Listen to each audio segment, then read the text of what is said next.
Yo, what's going on, guys? And today we'll be talking about the Boston Celtics beating the Atlanta Hawks. Yes, it was a good game, and Atlanta showed some fight, but again, Boston's too strong. Jayson Tatum had 29 points, and he was able to end a late run by the Hawks as the Boston Celtics beat the Atlanta Hawks 119-106 on Tuesday night to take a 2-0 lead in the first-round playoff series. Now, Derek White added 26 points and 7 rebounds, while Jaylen Brown scored 18 points. The crazy part about this game, the most significant stat, was Boston outscoring Atlanta 64-40 in the paint. Before we continue today's video, I want to hear your guys' thoughts down below in the comment section. What do you guys think and why? Who's going to win this series? So let's get right into it, and I want to hear your thoughts. We're on the way to 20,000 subscribers, so your subscription and your like would mean the world, as well as your comment. I'll respond to as many as I can. With that being said, Derek White, a beast. This guy was a Defensive Player of the Year candidate. Derek White had 26 points and 7 rebounds. You guys want to hear something funny? My girlfriend, who of 4 years, I'm probably going to propose to her in the next year. We're moving to Florida together. She's going to law school. I'm going to the University of Miami for graduate school. And her boyfriend, or she doesn't even consider her boyfriend, they dated a month in sophomore year of high school. His cousin is Derek White, and he's like a white guy, like whiter than, I don't even know what, an Aryan race. I don't even know. White ass dude. She always laughs when she sees Derek White because she's like, I dated his cousin. And he's like whiter than anything. DeJounte Murray led the Hawks with 29 points and Trae Young had 24. Game 3 is going to be on Friday night in Atlanta. And down by 20, the Atlanta Hawks were able to cut the game to single digits late in the third quarter. Similarly, in game 1, Atlanta in the third quarter were able to cut the lead down to 12. So both games, they were able to make a comeback, but they weren't able to finish the comeback. So the interesting thing was that Atlanta was trailing with, about 74-57 in the third quarter. And Young went to the bench, all right, and sat out the final 7 minutes of the third quarter and actually went to the locker room. And his teammates picked it up without him, outscoring the Celtics 24-16 to pull within 9 with the end of the fourth quarter, the score being 90-81.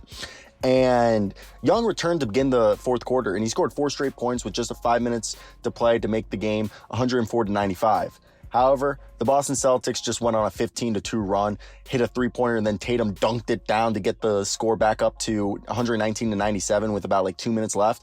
And yes, the Hawks brought a better, shooting performance, but the Celtics just destroyed them inside, physically imposed their will, repeatedly beating them in transition and out-hustling them on loose balls. And an example of this, shout out ESPN for this, was when Jaylen Brown pried the ball out of DeAndre Hunter's hands as he drove by. And Malcolm Brogdon corralled it, then threw it to a fast break running Jaylen Brown, who split between Trae Young and DeJounte Murray as they got caught ball watching. So I think what we saw right here was after shooting themselves in the foot, Atlanta was able to start the game aggressive, but they weren't able to keep it for the rest of the game. They hit 8 of their first 14 shots to take an early 22-11 lead, and answering Coach Quinn Snyder's plea for the team not to pass up open shots because of what transpired in the opener.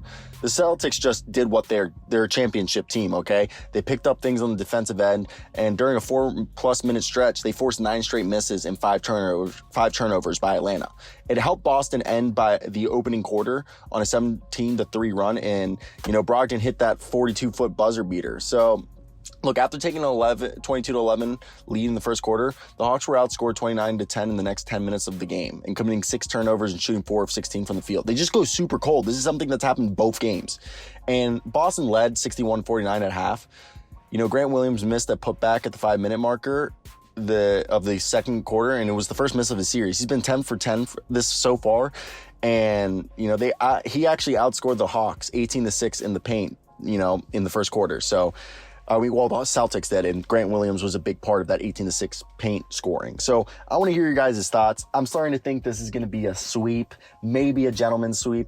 I jokingly said that the Hawks, because they had the size, the rebounding, we saw Orlando give them trouble during the season, that maybe Atlanta could, make this scary for them. But obviously that is not going to be the case, because if you're watching Atlanta, Boston looks like a championship team, and I've said it all year long that I think the Eastern Conference Finals is going to be Boston versus Milwaukee. And if you haven't placed your bets, you better start placing those bets right about now, because every day that passes, it seems like that's going to happen. So let me hear your thoughts down below, guys. I do really want to hear them. That's basically it for me today, guys. I hope you guys did enjoy it. Peace out.